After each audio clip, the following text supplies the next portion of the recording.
हमारा तो आपसे ये भी कहना है, आप कहीं से आ रहे हो बगीचे से एक फूल लेकर आना, पोथी को चढ़ा देना। और सब जितने इस टीवी के माध्यम से, जितने इस फेसबुक यूट्यूब के माध्यम से सुन रहे हैं, उनसे भी निवेदन है, एक पुष्प, और पुष्प भी जाने दो, पोथी की सबसे बड़ी सुंदरता है तुलसी का दल।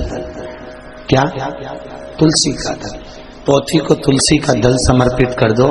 ये माला गुरु जी को, पंडित जी को पहनाने की जगह 20 रुपए की माला की जगह आप 20 भी मत खर्च करो, 15 रुपए निकाल कर गांव की गौशाला को समर्पित करो। बस समझ लेना कि वो माल्यार्पण हो गया। बहुत। ये आपने पिनाई 20 रुपए की, हमने कितनी देर में निकाल दी? अरे बोलो तो। ऐसे कई महात्मा, कई महाराज आप टीवियों पर देखें, हजारों की माला है, 500 की माला, 300 की माला, 10,000 की माला समर्पित कर। ये मोटी मोटी माला समर्पित कर।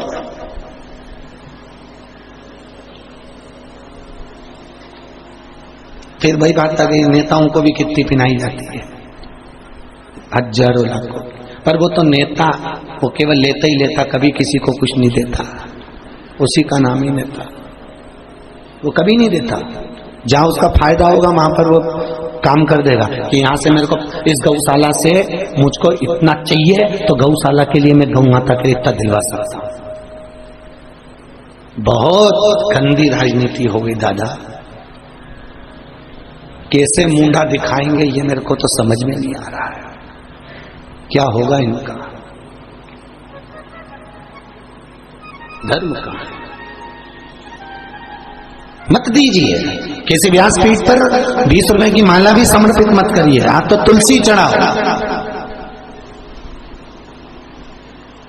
तो वो आपके भी काम आएगी, महाराज के भी काम आएगी, औषधि के लिए। माला आप 20 रुपए की लाते हैं, वो 20 रुपए की जगह 15 रुपए गौशाला में समर्पित करो। गौ माता खाएगी, पेट भरेगा, उसका जीवन यापन होगा। गौशाला भी नहीं जा सकते तो उस 15 रुपए की 2-4 रोटी बनाकर किसी भूखे को भोजन करा दीजिए, किसी भूखे को। पर आज के जमाने में भिखारी भी छल कर रहा है, भिखारी भी छल कर रहा है।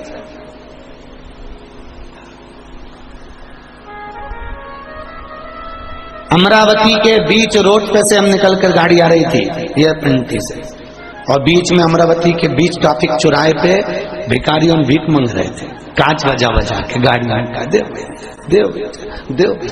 और आगे गए तो देखा कि उनके बच्चे भीख मांगकर, उनके लोग भीख मांगकर, एक अम्मा वहीं बैठी थी, वो बीड़ी धुनक रही थी, बीड़ी धुन रही थी, और उसको ले के दे रहे थे। एक व्यक्ति ने, मैं भोपाल रेलवे स्टेशन की बता रहा हूं, एक सुबह के टाइम हमारी कहीं की ट्रेन थी, हम कथा करने जा रहे थे, एक व्यक्ति ने इतना अच्छा कोट एक भिखारी को दिया, 1 नंबर का कोट, ठंड का समय, और कोट उस भिखारी को दिया। भिखारी ने उस कोट को लिया और लेकर वहीं आग जल रही थी उसमें जला लिया और ताप लिया।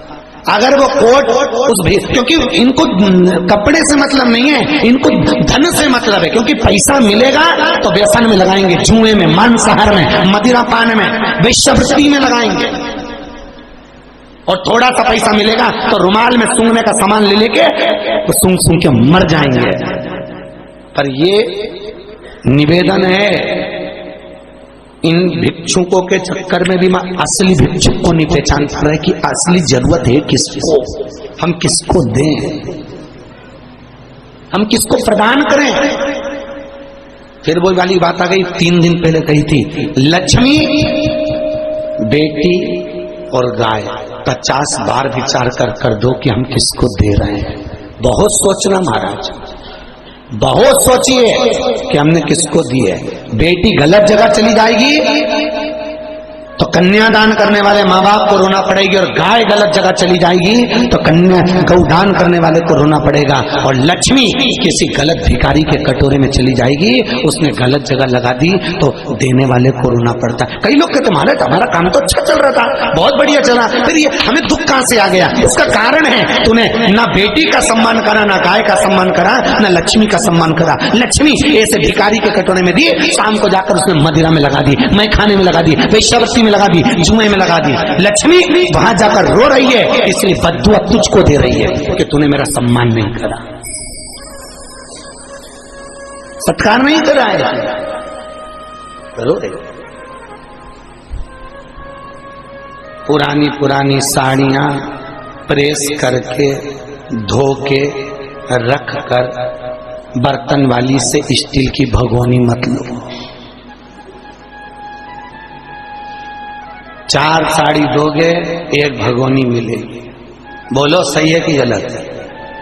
5 साड़ी दोगे 1 भगोनी मिलेगी। प्रयास करना वो साड़ी को प्रेस कर कर धोकर संभाल कर रखो, किसी गरीबड़ी को जरूरत है उसको पहनाकर प्रसन्न होइए, भगोनी लेकर नहीं, भांडा लेकर नहीं।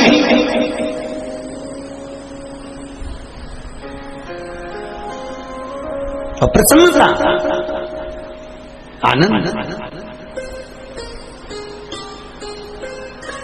हम लोग तीरथ में साल में कथा करते हैं, मासी को मालूम है, जोशी जी भी यहाँ बैठे हैं, बलगांव वाले, उनको मालूम है।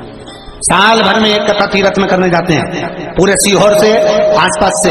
बच्चों के कपड़े पुराने, साड़ियां पुरानी, पुराने पुराने कपड़े जो तुम नहीं पहनते हो, सड़ रहे हो, वो कपड़े हमको दे दो। क्यों? हम सारे कपड़े तीरथ में ले जाते हैं, रात को देखते हैं जिसको जरूरत पड़ती है ले जाके उनको पिना पिना कर आते हैं, आप पहन लीजिए, ये कपड़े आपके लिए। कोई नंगा है, कोई भूखा है, भोजन उसको दीजिए। खाए हुए को कितना भी खिला दो, बाद में जाके रोड पे कहेगा हाँ इतना बड़ा सेठ था, ऐसा भोजन बनाया, भले खाया तुम्हारा और तुम्हारी बुराई करेगा। खिलाओ उसको जो भूखा हो, तो दुआ देता है, आशीर्वाद देता है कि तुमने मुझको आनंद सुख प्रदान करा है। हम तो ये तुम लोग भंडारा करते हो, हम तो इसके भी पक्ष में नहीं रहते, हम बिल्कुल पक्ष में नहीं है। हमारे पुराणों में हम भंडारे का बिल्कुल अनुमति नहीं देते। क्यों कर रहे हो भंडारा? किस लिए कर रहे हो भंडारा? आप तो सब अपने घर से अच्छे हो, बोलो अच्छे हो कि नहीं हो? अरे बोलिए, घर में 2 रोटी आप खा रहे हो, अच्छे हो, भगवान नारायण की कृपा है। ये भंडारा तुम्हारे लिए नहीं होना चाहिए। ये भंडारे का भोजन बनाइए, भंडारा तुम भले अपने लिए करे हो, अब की बार पर आगे से निवेदन है, गुड़ की थुली और लापसी बनवाओ, सब मेरे साथ मंगरूनाथ की गौशाला चलो, उन गायों को खिलाओ। भंडारा उनका होना चाहिए, भंडारा उनका हो। पूड़ी और सब्जी बनाओ, मेरे साथ चलो अनाथ आश्रम, पूड़ी और सब्जी उन अनाथों को खिलाओ। भंडारा उनका होना चाहिए, बनाओ पूरी और सब्जी। और जितने लोग कथा सुनने आए हैं, कोई हलवाई नहीं लगाएगा, आप सब पूरी बेलो और महाराज कढ़ाई में से पूरी निकालेगा और वो बनाओ। और फिर कहीं बस स्टैंड पर कोई भिखारू भिक्षुक मिले, अनाथाश्रम में मिले, वृद्धाश्रम में मिले, अंधशाला में मिले, ऐसों को भोजन कराओ अपने हाथ की पूरी सब्जी का भंडारा। इसको कहते हैं भंडारा, ये नहीं जो खाया उसको खिला दिया। हम इसके पक्ष में नहीं है, हम बिल्कुल भी पक्ष नहीं,